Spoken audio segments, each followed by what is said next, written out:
गांव का एक प्राइवेट स्कूल का टीचर जो 4,000 में भी पढ़ाता है, 5,000 में भी, और अगर किसी को 8,000 मिल गए तो वो अपने आप को बहुत ही लकी समझता है। लेकिन सवाल ये नहीं है कि तनख्वाह इतनी कम क्यों है। सवाल ये है कि हम सब ने इस बात को इतना नॉर्मल क्यों मान लिया है। गांव के ज्यादातर प्राइवेट स्कूल के टीचर शिक्षा जगत में ये सोच कर नहीं जाते कि हम शिक्षा में कोई आमूल चूल परिवर्तन कर देंगे। दरअसल ये वो लोग होते हैं जो कहीं अटक गए होते हैं। कोई प्रतियोगी परीक्षा में पीछे रह गया कुछ नंबर से, कोई शहर गया, वो शहर में टिक नहीं पाया, और फिर एक दिन उसको लगा कि जो मैं ऐसे ही बैठा हुआ हूं तो चलो स्कूल में पढ़ा ही देते हैं, तैयारी भी चलती रहेगी और कुछ जेब खर्च भी निकल आएगा। और यहीं से सिस्टम को एक सस्ता श्रमिक मिल जाता है। कुछ ऐसे शिक्षक हैं जिन्होंने 5,000 को कभी अपमान नहीं माना। तो गांव में खेत बाड़ी है, साग सब्जी है, घर का अनाज खाना है,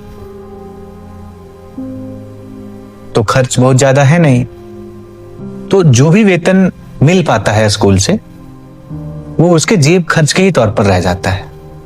और जब कोई वेतन सिर्फ जेब खर्च की बात करता हो, वो जिंदगी नहीं चलाता हो, तो वो सवाल भी नहीं करती। हालांकि यहां एक दूसरी बात यह भी है कि ये हर किसी लिए जेब खर्ची नहीं होती। बहुत सारे लोग ऐसे हैं, बहुत सारे शिक्षक ऐसे हैं जिनके लिए ये 5,000 ही उसके पूरे परिवार का खर्च उठाता है, या इसको ऐसा कहें कि 5,000 में ही वो अपने पूरे परिवार का भरण पोषण कर रहा होता है। लेकिन तब भी वो ये नहीं कह पाता अपने मैनेजमेंट से कि उसकी तनख्वाह बढ़नी चाहिए। तो कहते हैं काम तो है और खेत बाड़ी भी देख ली जाती है, और हमारा समाज भी इस चीज को ऐसे ही मान लेता है। प्राइवेट स्कूल में है बेचारा, अपना कमाता है, खाता है, कोई नहीं पूछता कि तुम कितना कमा लेते हो, क्योंकि सबको पता होता है कि ये कितना ही कमाता होगा, अकेला पड़ जाता है और सिस्टम मजबूत बनता चला जाता है। सच ये है कि गांव के ज्यादातर प्राइवेट स्कूल शिक्षा के लिए नहीं चलते, वो चलते हैं कम खर्च पर ज्यादा भरोसे के लिए। कम फीस, कम सैलरी और बहुत ज्यादा उम्मीदें। स्कूल वाले को भी पता है ये शिक्षक भूखा नहीं मरेगा, और इसीलिए वो ज्यादा मांगेगा भी नहीं। कोई अप्रेजल का लोड नहीं है,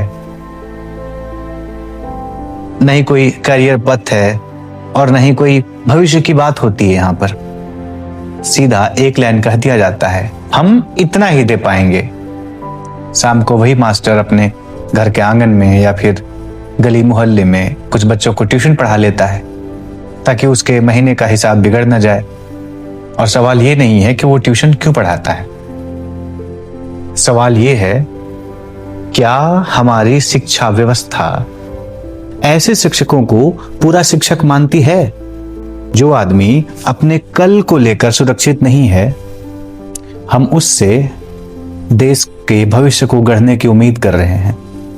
ये विरोधाभास नहीं है, ये बेईमानी है। और फिर लोग कहते फिरते हैं कि आजकल के टीचर अच्छे नहीं पढ़ाते, लेकिन सच ये है कि सिस्टम ने उन्हें एक अच्छा शिक्षक बनने का मौका ही नहीं दिया।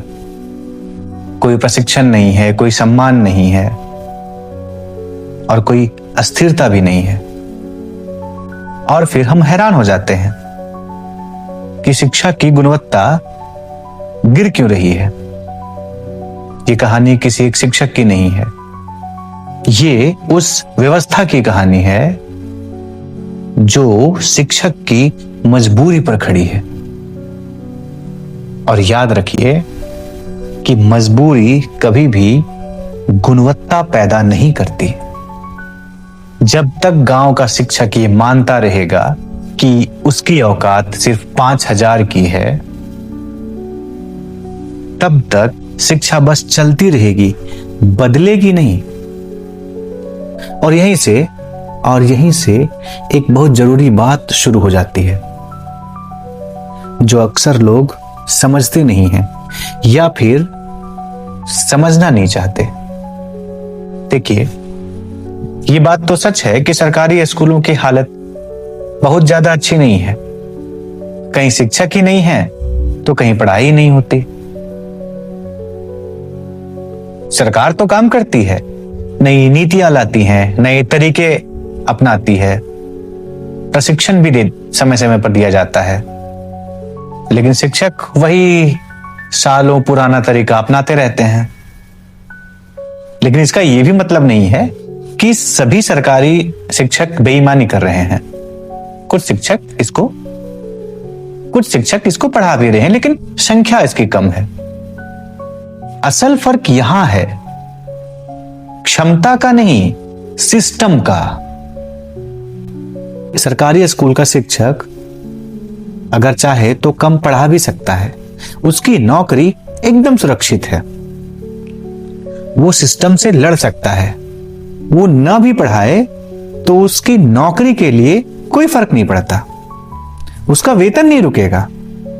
और यही सुरक्षा कभी कभी बहुत बड़ी लापरवाही बन जाती है। लेकिन अब जरा प्राइवेट स्कूल के शिक्षक पर नजर दौड़ाइए। वो ज्यादा मेहनत करता है, उसको ज्यादा पीरियड लेने होते हैं, छुट्टियां भी कम होती हैं, बच्चों के घर तक जाकर उसको समझने की कोशिश करता है। कभी कभी तो रविवार को भी स्कूल आना होता है।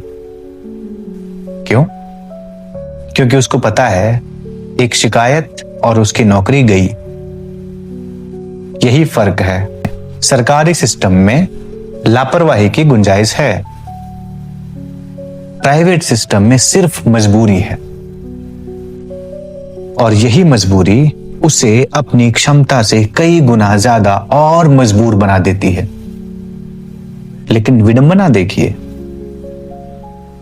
जो ज्यादा मेहनत करता है वो सबसे कम सुरक्षित है, जो ज्यादा जवाबदेह है उसकी कोई सुनवाई नहीं है, और जो सुरक्षित है हम उससे उम्मीद ही नहीं करते। सवाल तो बहुत दूर की बात है। यही वजह है कि सरकारी स्कूल के शिक्षक अपने बच्चे तक को अपने स्कूल में नहीं पढ़ाते, पर कोई ये नहीं पूछता कि उन्हें खराब होने किसने दिया, सिस्टम ने। और दूसरी तरफ प्राइवेट शिक्षक अपनी पूरी ताकत लगाकर बस किसी तरह सिस्टम को चला रहा है। वो शिक्षा को सुधार नहीं रहा है, वो बस व्यवस्था की कमी को धो रहा है। और यही सबसे बड़ी त्रासदी है। इसीलिए बात सरकारी बनाम प्राइवेट की नहीं है। बात यह है कि जिस शिक्षक की सुरक्षा ही नहीं है, हम उससे समर्पण चाहते हैं, और जिसे पूरी सुरक्षा मिली हुई है हम उससे सवाल भी नहीं करते।